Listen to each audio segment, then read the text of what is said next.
everybody out there. This is Craig here at Diggs Rod Shop, and today what I'm going to do is a little bit of a video of the 48 Chevrolet 3100 series pickup. This is the one we're getting ready for the 2026 season, and like some of the others we've built in the past, this will be our show vehicle. Today what I'm going to do is I kind of want to not only feature the truck, but I want to bring Cassidy in here, and Cassidy is our shop foreman, and you'll see that in a video. And he's doing most of the fabrication work on this particular truck here, between the cab, the chassis, and even putting the engine in, the exhaust, brake work, and things like that. Then we'll do a video on the chassis here a little later. But today, what I want to do is interview Cassidy. I'm going to have him show you what we've done to modify some of the things on here, like the door handle, the latch system, and maybe some parts on the components on the dash.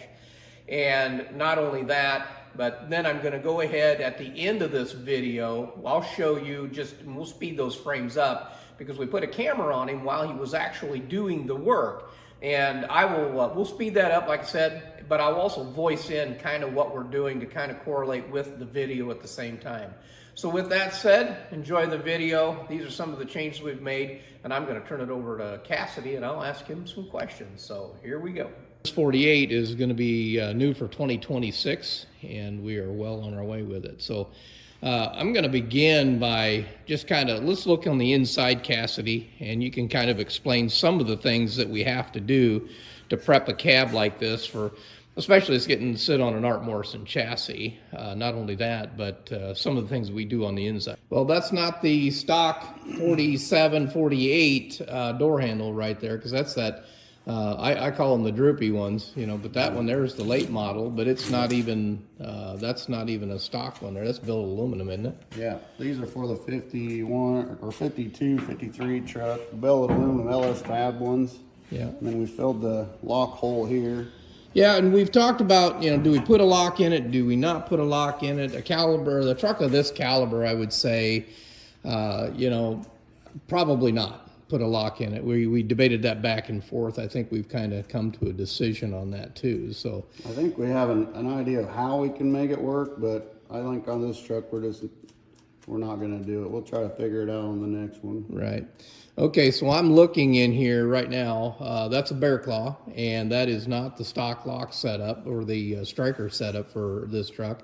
So tell me about what you've got going on there. No, this is all for a 52, 53 door that I put in the 48 door.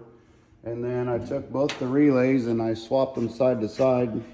And then I modified this piece. You're saying this is a driver's side right here. It looks like it's flipped upside down, because it does bolt in, but it's flipped upside down. So I had to re-drill and put a weld nut on under here. But originally this would have came up here, and it makes it harder to put the door panel on. Gotcha. Yeah. So I kind of got this mocked up. I may put a little more bend in here, but that's basically what that's going to look like. Yeah, and this is nice. All 52, 53 door parts in a 48 door. So that follows that channel pretty nice too, right through here, and it stays tucked in there. That looks nice. Yeah. Well, yesterday we were also talking, and what I'll do for you guys, we'll do a time lapse on what Cassidy actually had to do to get these installed in here. But there was a difficulty that we had with the window welt that goes all the way around. The front side was okay, but the back side wasn't going to work, especially for this. So I'm going to try to get in here a little bit, because I think he has it in there, and you guys can see that he had to modify. You actually made that one right there, because there's the top part of it. And then I had to build this little bracket right here to get the door handle to fit. Right. So hopefully you guys can see that in there. And that channel, I can show you from the top down right there. It's notched out for the bear claw too, so in order to get that to work. So if you guys have any questions on how he made that happen, get a hold of us at Diggs Rod Shop, and we can kind of explain that too. Because this being a 48, it has the wider channel. Well, nobody has them. I only found one place that even sells them. They're out of stock. And then I needed to have the 52, 53 mount on the bottom instead of the 48, which is this way. Right. So there's a little bit of a difference right there. And the reason why we do that, I kind of mentioned that door latch handle on the outside.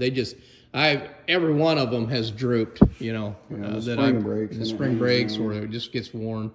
And so with that said, this is really the way to go right here on those push buttons. And those are really nice too, because it's gonna, you know, it's gonna kind of complement what we've got going on with the rest of the truck too. So here's Cassidy. He and I were talking there just for a minute. He's getting ready to go ahead and show you guys what he does to get these. These are actually bolt-in, and we talked about that earlier. And he's going to go ahead and he's going to weld these in. So what he did was he went ahead and set it up there like it was going to be bolted it in, and then he's marking it out. Now you'll see him, he'll take those bolts back out of there. He should have a pretty good pattern at this point. Yeah, you can see the white line that he put on that right there. So sometimes we use the little plasma cutter, but in this case, he's going to use the air saw. Does a nice job, doesn't give you any splatter, maybe just a little bit of grinding material or cut-off material, but he can vacuum that out of the bottom of the door. But you can see how precise he's trying to be with that, and he'll come in later when he tries to size that up just a little bit. He'll probably bring in either a grinder or angle grinder or his Dremel, and I'll bet he chooses the Dremel. Anyway, you can see that was a nice little air saw right there. Works pretty good. And there he goes. He's in there with the grinder, cleaning it up because he is going to TIG weld it. You want to get all that E-coat off of there. This particular cab comes with E-coat on it, so that's got to be out of there so you don't have any contamination. Now he's changing his pen. Now he's got it all ground out of there. He looks like he moved to a blue marker, blue pen. Yeah, and he's got his die grinder in there. Now you can see he's just gonna take the rest of that out of there.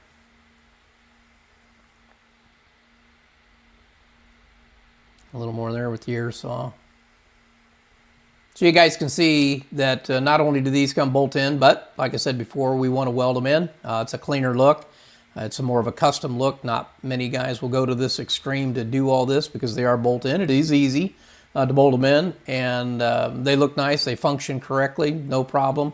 Doesn't have to be welded in, but again, a truck of this caliber, and I keep talking like that, we want to provide somebody, whoever purchases this truck, we want them to have the one-off. That's what we want, something that not everybody has.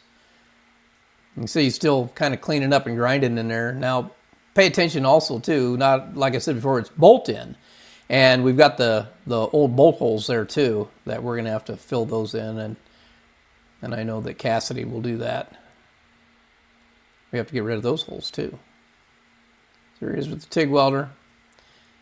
And you'll watch him just back and forth. He'll use a hammer and he'll use a dolly. There he goes again. He's got a dolly on the inside, a little hammer there, just going to kind of level it off. He wants that thing just as perfect and true as he can get it.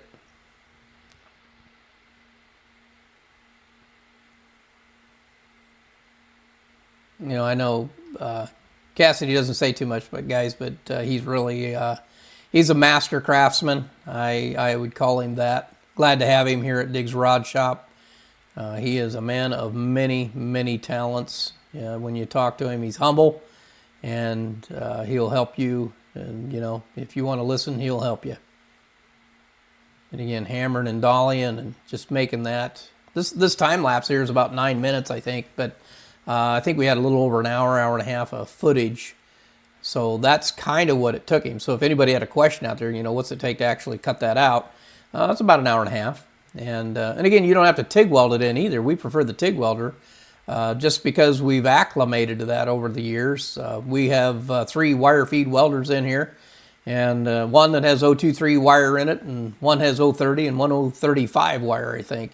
And so we just keep them all set up for depending on what we're doing. But in this particular application, you can see that he'll weld a little on the top, a little on the bottom. He'll move around. He'll want to keep that heat concentrated in different areas so there's no warpage.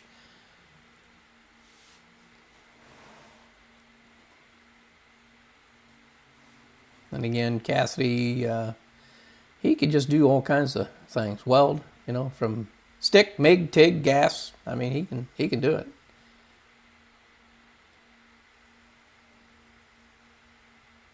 Again, you can see him moving around. And TIGging really helps you concentrate your heat anyway. just a little better than MIG welding. So you can see here he's changed the angle, kind of see what he's got going on here. And I'll reiterate that fact that he is moving around, keeping that warpage down, and he will also weld those holes shut. Where he's welding right now, you can kind of see the reflection on the inside of the door. I know he's going to have to be careful on how much weld actually gets on the inside. I'll be curious to see if he does any grinding, because it's got that door glass run channel that's actually going to go down there, and he has got to get that tight up against the door. We talked about that on another video where he's got to get that latch system in there, and he has to clear all that. So we'll see what he does here. He's cleaning it up on the outside. Cubitron does a great job. Cuts fast. That's a 3M product there. We really like it. And yeah, not being sponsored by 3M there, I will tell you, but that Cubitron grinder, that little 2-inch is really, really nice. I'll bet he comes back at, yeah, there he is right there. I knew he was going to come back with the belt sander. There's me in the background, walking past there with somebody, and my little dog Lucy. There he is, just kind of sculpting that back in there, going to make that smooth. Yeah, a little more hammering and dollying. Like I said, I watched him on the other one. I can tell you that he had to get inside and do a little grinding, because even though he was taking it, there was a little bit of product that actually got in there. Looks like he's going to try to hammer that out. See what happens here.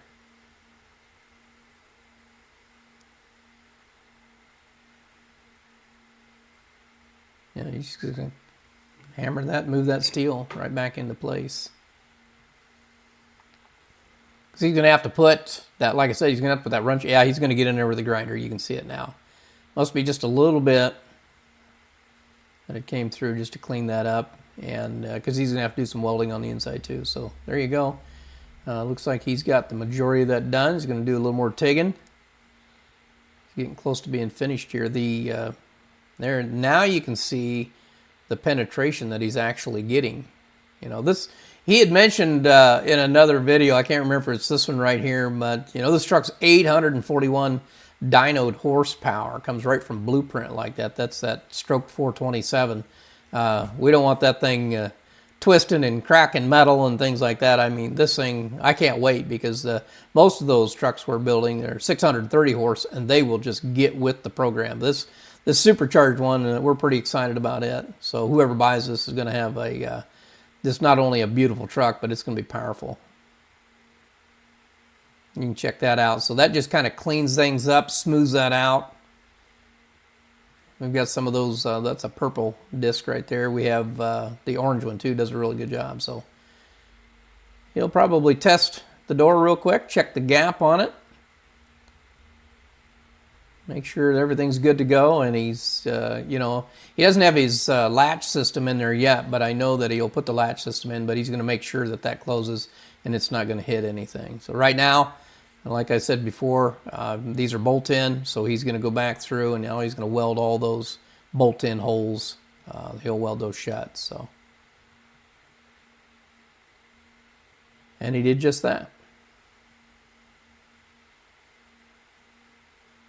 Little Cubitron, little hammer dolly, smooth that out, clean it up with the belt sander. Smooth disc right there, and voila. Look at that little DA. So again, you guys at home, I mean, this is not outside of anybody's wheelhouse. They can do this. There it is. Finished product, and a little close up there, a little epoxy on that, and we'll be ready to do some body work and paint that up. So again, this is Craig, and there's your final product.